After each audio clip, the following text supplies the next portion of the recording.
Everyone in America should have one of these. What is this?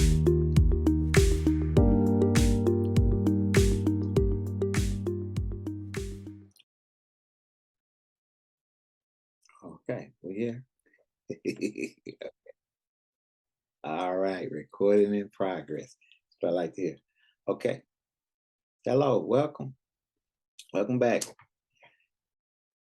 For those who don't know, for those who do know, hello. FD Brisco III and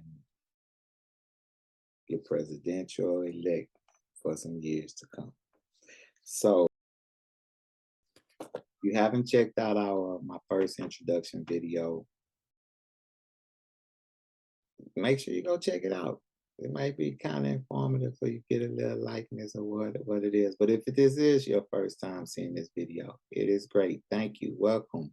If it's your second time coming or your third time seeing me, welcome again. I always will welcome you to come and be a part of this, what we are bringing forth for the United States of American people, our people, my people, your people, all people of this country, this great, great country, I must add.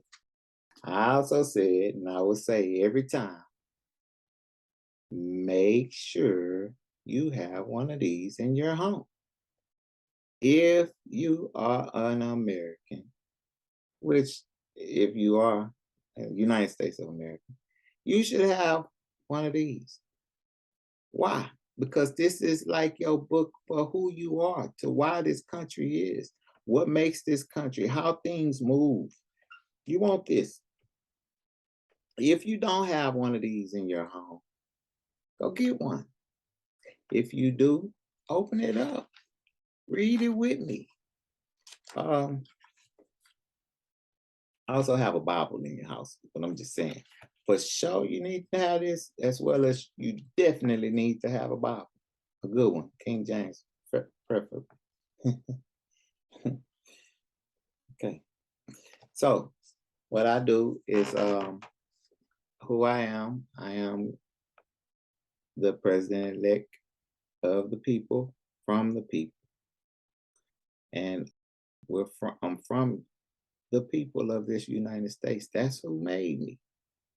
That's who I represent. You, the people.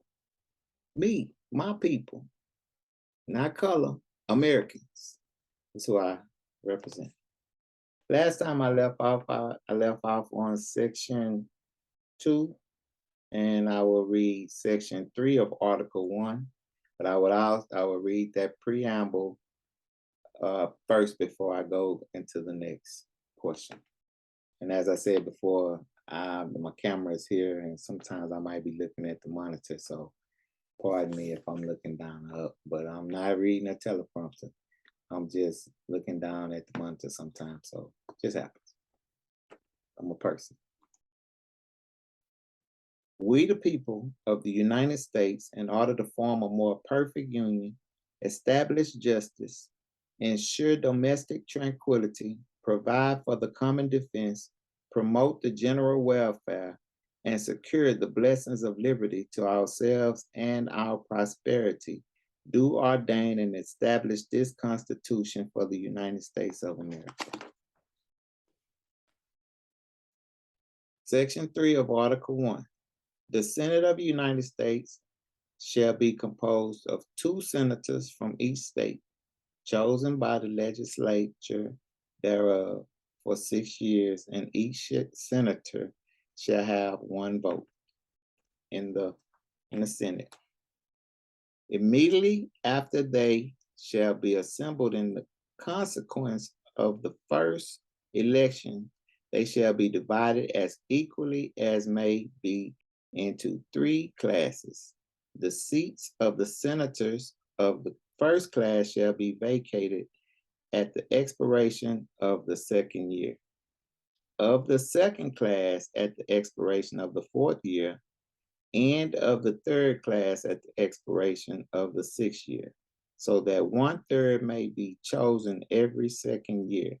If vacancies happen by resignation or otherwise during the recess of legislature of any state, the executive thereof may make temporary appointments until the next meeting of the legislature, which shall then fill such vacancies. The United States. Okay, boom. No person shall be a senator who shall not have attained to the age of 30 years and been 9 years a citizen of the United States, and who shall not, when elected, be an inhabitant of the state for which he shall be chosen. So you got to be in that state. You can't just not be living in that state, is what it's saying. You got to be at least a citizen of the United States for 9 years. Basically, we vetting you out. And you got to be at the age of 30. So you could be here, you could start. So that's saying everybody who come to this country at 20 and they become a citizen in 29, been 9 years a citizen, they become a citizen at 29, they cannot run for office until they are 38. Is what they're saying. Not just because of the 30 mark, because you got to be 9 years a citizen. So you become a citizen, then you get 9 years a citizen, and then after the 9 years a citizen, you can run for office. That's what makes this country great. You could come from another country, put some time in, become a citizen here, put that time in as a citizen, and you can be a congressman. That's why we have all these dignitaries and congressmen of all kinds of ethnicities because of that. Think about the greatness of that. It doesn't matter if you kaka. It doesn't matter. You can still do it if you do that process. It's a beautiful process. Understand that. Okay.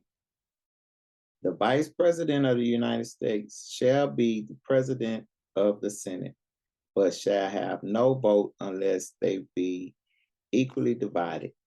So we're not gonna go all the way in class of learning this, because this is why y'all should understand what it is, and hopefully y'all took history lessons because they teach it.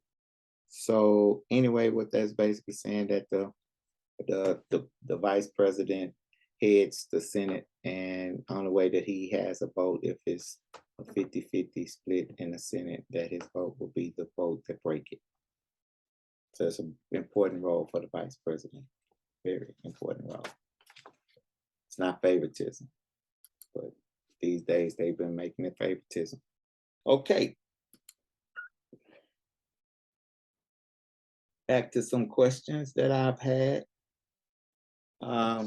See who sent them. Okay. Some people sending in questions on the cell for this, which is great.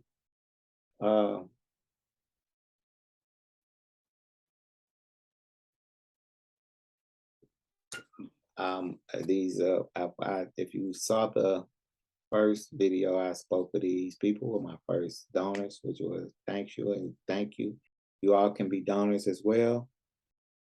Hit the link that's down there that's provided so you could donate. I'll give more information coming along. I'll give more information coming along that will give you opportunity to see why and how your money is appreciated, appropriated, and utilized for the candidacy of the United States for me to become your president, if you will. And this is Jake and Sherry. And Jake and Sherry question was, because they sent in some great questions. And thank you again, Jake and Sherry. What experiences have you had that have helped you deeply understand the mindset and values of another culture?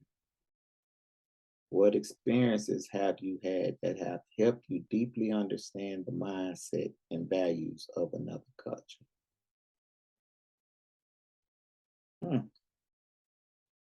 Okay.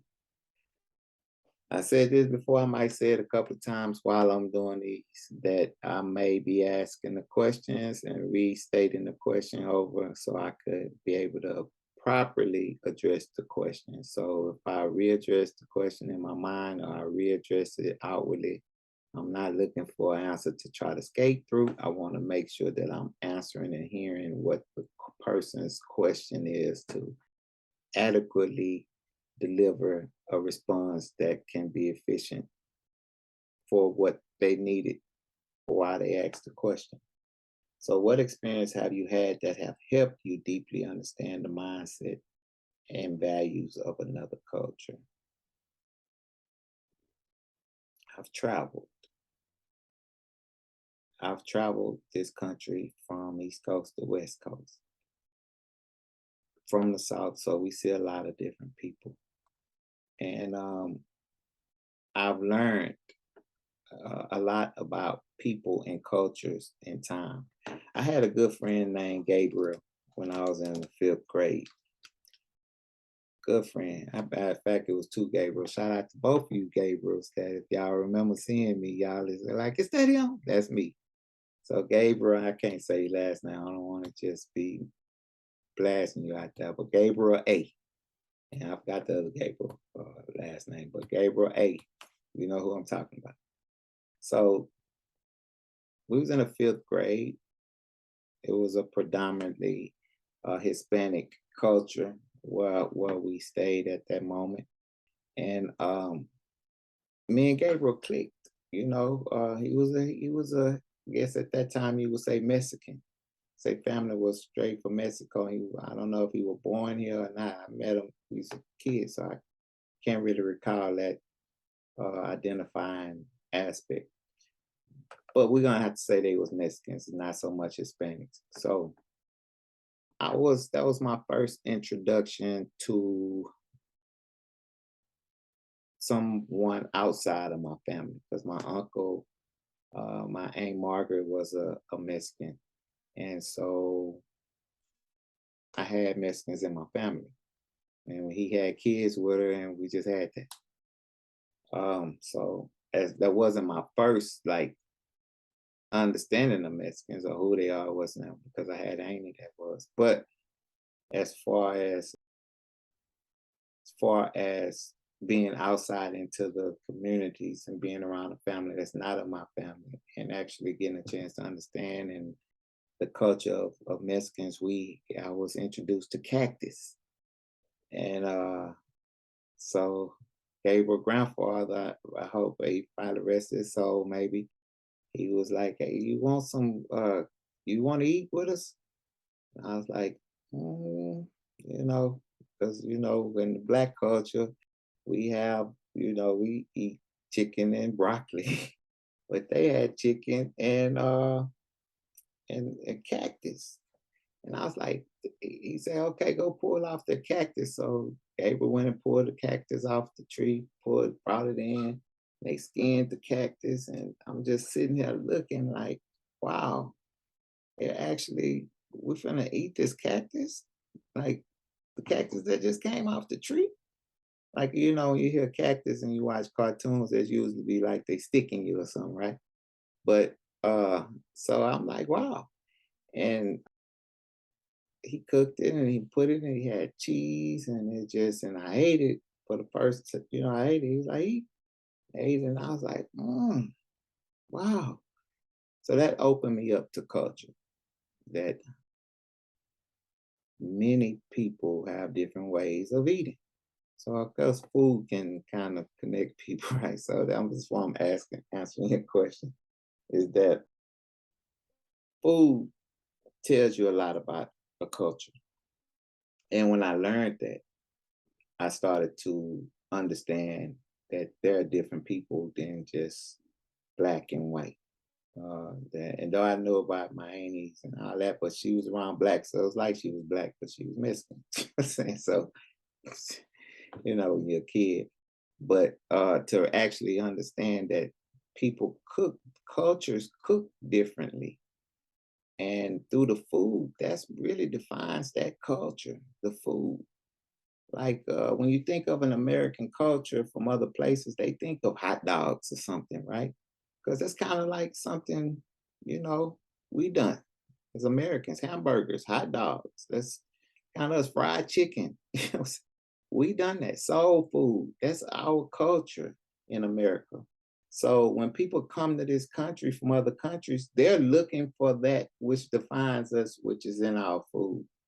So when I understood that people cook differently, which means that cooking is a form of love. So when you're cooking because you want this person to be nourishment, and nourishment is is a form of love. You want the best for that person. So the people that cook your food, they want you to taste the love that they have for them. And so most of the times through the food, that you can actually understand how the culture love one another. What are they doing with the food? How do they take the time to cultivate it? How do they take little of anything and still make it a big meal for someone? And what is that taste within that? What is that love that you hear in that food that you're eating for that culture? So once I understood that, if you say deeply, that's what made me go deep, because it say help me deeply understand. It's through the way people prepare their food for their culture. And once you understood that, that's how they eat, that's how they move, that's how they nourish themselves to do whatever you see them doing. And that's like, wow. And when I learned that as in the fifth grade, I opened my mind up to a whole nother concept that people eat different. And so I eventually started to meet people that were Italians, Irishmen, um, oh, definitely my African people from Africa, Liberia, Cameroon. Uh, what's the other one? What I that my people? I don't. I know some Nigerians, but I really don't. I wasn't really calling. I didn't know them like that, but definitely Cameroons and Liberians, right? Um, so them type people, they all had a different culture. My Jamaican culture. When I learned about the Jamaican cuisine, I started to understand the Jamaican people more. You know, that from that point, I started to learn. So that's why I eat at Indian restaurants, Mediterranean restaurants, Italian restaurants, because you know Italians are known for their pasta, for their and how they put the flavoring in their pasta, and how they just have and wine and what they do to it. So I learned about that's how it helped me understand people. So that's how, if I can say I answered your question enough, that's how I understood the mindset of people by what they cook. And it could go a little more in another way, but I think that's really how I deeply understood it, was through the cooking. Okay. Whoa. Woo-hoo-wee. I tell you, these questions are for real. So let me go ahead and answer this question. Okay, Jake and Sherry, they my people. So I can't wait till you all to hear some other people that actually send in some questions for me. What underlying values or ethical beliefs have led you to your current political beliefs? What underlying values or ethical beliefs that have led you to your current political beliefs? Huh. See, they watched my first interview and they were my first donors. So I've sparked something in them that allowed them to say, is he that one? Can he be that one to lead us to this new area to make sure our country get back on the country that we need to make sure we don't go into the depths and the pits of nothingness? And so I must say, my underlying values is my core beliefs in God and in the Our Father prayer. And our Father, which art in heaven, hallowed be thy name, thy kingdom come, thy will be done on earth as it is in heaven. So thy will of God shall be done on earth as it is in heaven. And give us this day our daily bread. So that eating of life, you know, and that we understand that people make mistakes. We're not perfect by actions, but we're perfect in God. So we may make mistakes in actions, and that's okay. So my underlying values uh, is the belief in God. And so because I believe in God wholeheartedly, this country had on its coin, "In God We Trust." God Bless America as a song. When we're in war, we know we're doing it on behalf of God. When we're helping our brethren in other countries and having diplomacy, as one person asked before, having diplomacy to make sure people are good. We're doing it on behalf of God. When we're being benevolent, being philanthropic to other countries, we're doing it and by with God being the one that backed these actions. So because our country was built on the belief of God, I grew and was born into that. My political beliefs had went from here to there because I didn't understand politics at the time. So do I believe in Republican way, Democrat way, independent way, whoever way, Tea Party way? I believe all of us have a good. I believe that the Republicans have a good. I believe that the Democrats, the Libertarian, the Tea Party, the Green Party, and the other 25,000 parties. It's not 25,000, but those other many parties all have something in common. They want to lead this country. They want to lead this country into greatness. And that's why I come in with the thought, instead of being on the one side of left, right, this way, left, right, out of sight on throat. And instead of me want to be in one of them kind of ways, I want to see what the good that both of them possess to bring forward. And that's why I never really chose a different side, even back when when I was in youth. I never took that chance to be here or considered that, because I'm not a gang style affiliated type person. I'm either on the side of good, on the side of good, right? I'm just trying. I don't really do what, if you bringing good this way, then bring good. If you bring good that way, then bring good. And all I need to see is the good that you're bringing. And so my political beliefs are only based more in the fact of who's doing good and what good can they bring. Am I choosing any one of those sides? No, I wouldn't, because they both shows a lot of spite amongst. They're not showing love to the American people. They're not showing love. They're showing division. And whosoever keep dividing, a house divided shall not stand. And if they understand that, then they wouldn't show so much division amongst. I guess they love the drama. They love that drama feel that keeps the attention on them. The drama part of things keeps the attention instead of the good being shown. See, people have moved away from showing, believing the good. So the underlying values of me is God, and God is good. God is great. So God wants to show the good. And if this country is based on the beliefs of God, with all the coins, all the money, every action we're doing, we're putting God first, then our actions in our legislature, our heads should be showing that same God, that same good, that same love to one another.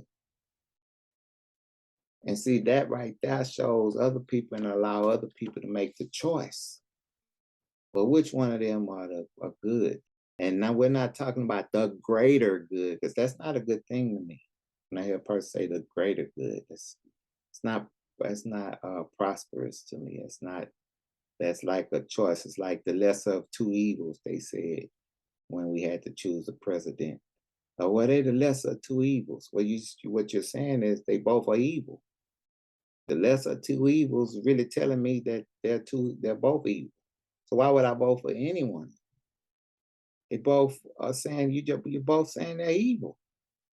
The lesser of two evils is saying both of them are evil. So why would I vote for someone that's evil when I know this country is based on good and God and about the people? Because God is for the people. God is about the people. So my current political beliefs derive from what God gave and how to move to help your fellow man, how to become a better person, how to help the people around you, how to show people how to be better, how to do better. That is my goal. That is my political belief. And that's why I don't connect with one of them, because they don't like to show that. And not calling them out in the worst way. I'm just saying what they don't show. On the TV where they get most of the exposure. Talk about this person, talk about that person, don't talk about the truth. And if we talk about the truth, then talk about the truth and let's go and work through the truth. Okay, it's good. We're not perfect in actions. We're only perfect in God. It's in the Bible. You can find it. That's why I keep saying it. So that's what I would say. Okay. Hope I answered it. Yeah, that's a good one. And the people out there, please if you feel the need and the cause of me becoming your president and you have reasons to understand how can you help and what can make it better and what can be done to make this presidential run a success and becoming the president of the people and not for the people, a president of the people, from the people. Let me know. Leave comments, leave your questions below. I got one more question. I mean, and okay, so because this is by Miseeka B again. Okay. How can we hold parents more accountable for their children's performance and behavior in school? How can we hold parents more accountable for their children performance and behavior in schools? And see, these questions, ladies and gentlemen that's out there paying attention, are from the people. This is what the people want to know. They don't really care about what the artist talking about and who they acting like what star is talking about. They're supporting this person on behalf of their agenda. This is what the people want to know. They want to know, how can we hold the parents more accountable for their children's performance and behavior in schools? There's a lot of different places that kind of have pushed a way to try to make parents accountable by enforcing them to keep the kids in schools. And where I'm from, they had it where if the child missed a couple of days or more days in a certain amount, the parent would get a ticket and the parent could get charged with truancy.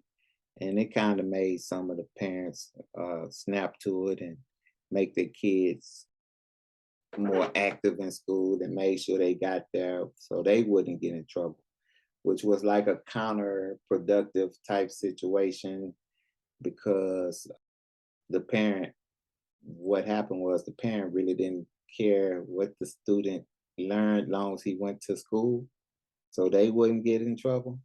So they really just wanted the kid there. So because they might needed a babysitter, because they kind of treat the teachers as babysitters and not scholars that has went to college to learn and learn the knowledge that they have to teach their kids.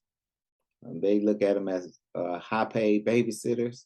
And so a lot of the parents use that as a way to force their kids. Oh, you need to go. I ain't going to jail for you. If you gonna go to jail, I ain't getting no ticket and all of that. Some of the parents, it didn't become real until they actually received the ticket um, for the truancy action that the child had done. So how can we hold the parents more accountable for their children performance? That's a hard question because each state, each city has their own situation. And as the president, I could give a suggestion across the board and hope each state can adjust and probably accept it and probably figure out how to make it work for them. But because we are a country the way we are, I can't just blanket hold all the parents accountable for what their children is not doing.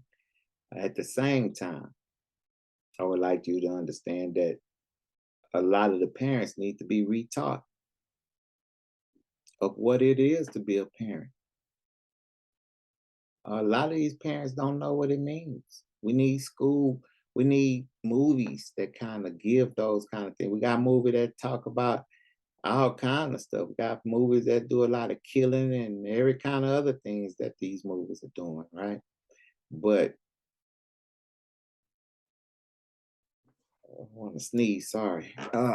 We want to make sure that the the parents learn how to become parents. A lot of them get caught up in what the world is bringing them, and they just having babies along the path and still experiencing the world. So they really don't even know what it takes to be a parent. They don't understand the importance of why their children are getting free education as far as the school system is concerned. How can we make the school system better? We're gonna have to address that a little later, but that what the school system is for. Why is it there? What's the process? Why do we need our children to go through this process of learning for our country? To keep our country, all of that. Some parents have no idea about that. No excuse. I'm not giving no excuse to them. Please understand me. I'm not giving them an excuse. What I'm saying is they will need to be even taught. Some parents need to be taught what it is to be a parent. Some of them just had babies. And they could baby be 40, 50 years old, they still call them they baby. You know what I'm saying? Not necessarily, but yeah, sometimes, right? 13, that's my baby. 15, that's my baby. Never put in that time because they didn't understand why they should be putting in that time. So we only can make the parent understand that they have a part and they need to be accountable. But we can't hold them to be accountable. They have to hold themselves to be accountable because it's their children, it's their life. And as a government, we don't want to overstep those boundaries too far in there to say this is how you got to do. That becomes dictatorship style. You better do this or else. We just need to teach. We're a country of teaching. So we need to teach them how to become more accountability. What accountable? What does that look like? How do we push forward in that situation to make them to understand why their child should perform better? How can they help the teachers perform better in the school? Why should they help their teacher to perform better? Maybe get them to come and sit in some of them schools, have it where have the cities or the states maybe come up with something to have the teachers invite the kids in. The jobs have to let the parent off. The job pay for the parent to have a day, a year, every a day each semester to come and sit inside the classroom with the teachers and see what what the teacher has to go through. They get paid for that day from the job. The job, because there's just an idea off my head, right? The job can actually pay them for that day that the state allows for this job, that the job pay them. They go get the money back from the state for paying them. That parent come into the classroom assist the teacher and the student and have that full day to be at that school. Though they're out from their job, they're at this school as a job for 8 hours. And that means they're not missing pay. They're still getting paid, but they're here now. They're at this school going through the process of what a teacher has to go through for them to appreciate what a teacher goes through to make their kid accountable, make their kid have some kind of accountability, and as well as themselves be accountable for what their children is doing at the school and what they see a teacher has to go through. I think allowing people to see those kind of things hands on gives a different appreciation. It's kind of like our officers, our police officers who have to see so many detrimental things, and people just think that the police officers are picking on them or they just grumpy, but they mentally have to go through things. I think in that same sense, that's what a parent needs to probably go through. And saying that about the police officers, let me let this be known. Our police officers, this is what you got to think. A fireman too. Oh, let me give you a scenario, and then we'll talk about the servicemen again on another moment. But right now, I'm talking about our frontliners, paramedics, our police officer, our firemen. They got to walk into a house, blood everywhere, person gunshot wounds, blood is shooting out the wound. Paramedic got to come in, kind of get the wound. Police officer got to see this, got to make sure what's going on, secure the area, ask questions, not putting in his mind that he's seeing somebody right here that's on their last lifeline, that now his life is on the line because we don't know what a gunman is. The gunman could be in the ceiling, the gunman could be in the next closet, and the gun and the police officer have to figure out what's going on. The paramedic is hoping that the police officer keep them safe because somebody might just still be in a deranged mode and come out the room and shoot the paramedic and the police officer. See? So the police officer have to see this, protect the paramedic, the person who's shot, themselves, secure this area, and still, after all this is done, go back into the police car and drive around and find you with a ticket.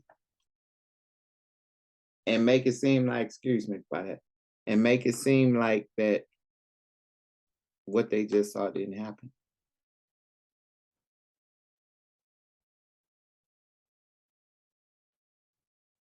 Now put yourself in their position. And that might happen 2 or 3 times a day, especially if you're in a place like Chirac.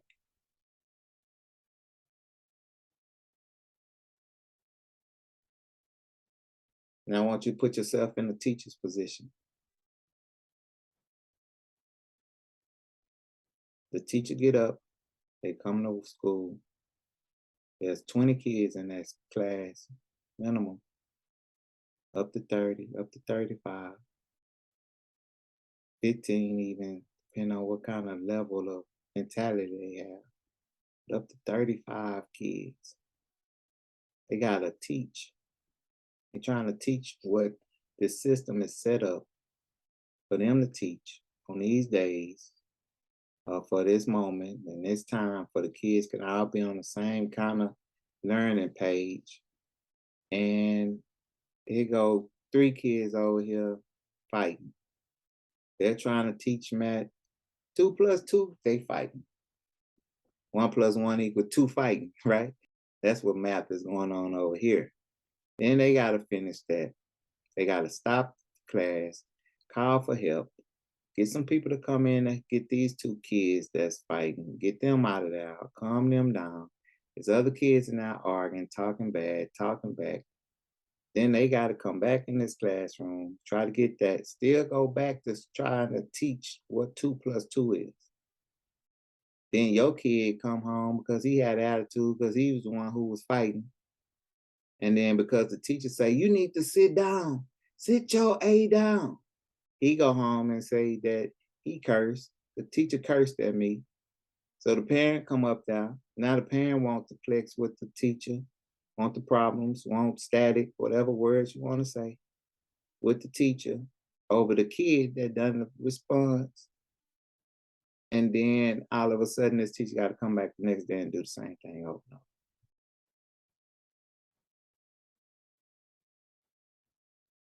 Your kid is just one kid in that class, unless you got twins. Then you got two kids in that class. It's 30 and 20 some other kids in there that a teacher have to deal with. Think about it. So parents, think about that. So I hope my statement helped your question.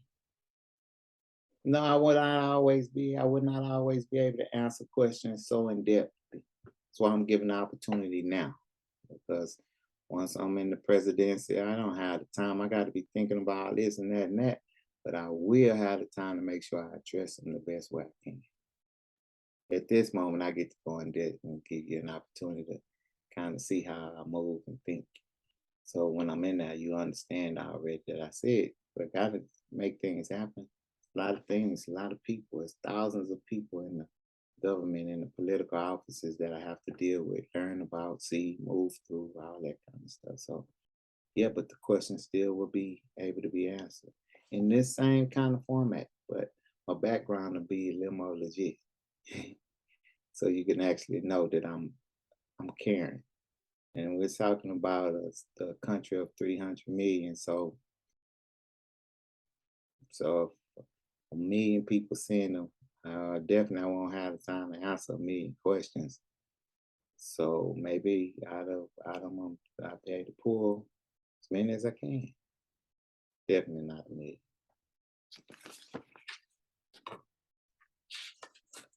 Yeah, I'm your president. Yeah, that's what you just said, that I'm your president. That's what you just said. Okay. We're reading down to section 4, then I'm going to end this video. The Senate shall choose their other officers and also President pro tempore in the absence of the Vice President or when he shall exercise the office of the President of the United States. So again, that is saying that the Vice President, who has an important role when it comes to this process, and something happened as in rest his soul, John F. Kennedy situation, when the situation happened with him, his vice president had to take over, who really was over the Senate, and then somebody had to take the place because he had to move up to presidency. So that happens. And it has happened in our nation twice, definitely twice. Okay, the Senate shall have the sole power to try all impeachments. When sitting for that purpose, they shall be on oath or affirmation. When the President of the United States is tried, the Chief Justice shall preside, and no person shall be convicted without the concurrence of 2/3 of members present. Judgment in cases of impeachment shall not extend further than to removal from office and disqualification to hold and enjoy any office or of honor, trust, or profit under the United States. But the party convicted shall nevertheless be liable and subject to indictment, trial, judgment, and punishment according to the law. Well, we know about Nixon. Nixon got impeached. And we know they tried to impeach Clinton. And I think they tried to impeach Trump, Donald Trump, and maybe even Bush. Maybe, think Bush. But they kind of put him up on some. They tried to charge him some. I go back on that. I come back and ask. But I know they tried to impeachment for Donald Trump and Clinton. So succeeded with Nixon. That's a good way to understand how impeachments go. So now you can understand that they can get tried, and that's what it's about. And they can be punished by how the law is, depending on what their punishment is. And that when they do get impeached, it could disqualification to hold and enjoy any office of honor, trust, or profit under the United States, right? So, and they don't really get all the benefits. Things. So that's section 3 completed. Hope y'all enjoyed it. My reading is something. We just had Article 1. We still got Article 2. We got Article 3. We got Article 4, 5, 6, 7, 8, 9, 7. And then and then we got the preamble to the Bill of Rights. You all should have one of these in your home. Find love for your country that you get all these benefits from, that you really don't pay attention that you are until you happen to go to a whole nother country that does not have 1/10 of the rights that you have here. Once you see that and you learn that, you kind of see things a totally different way. I'd like to thank you all for giving that this time. Thanks for taking these moments with me. Hope I had a chance to answer your questions. Thanks, Angie, Jake, and Sherry. I got you. And Miseeka, and whoever else. Jim.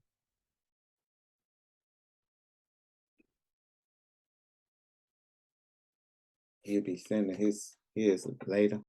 But in the meanwhile, I'd like to say thank you all for giving a moment, for inviting me to have a conversation as your president to be of the people. That's who I am. That's who I'm gonna be. Thank you again. Y'all have a nice night. If y'all see me in this unit again, it's because I'm still recording straight through. And it is what it be until I change uniforms. No, but thank you. Have a great one.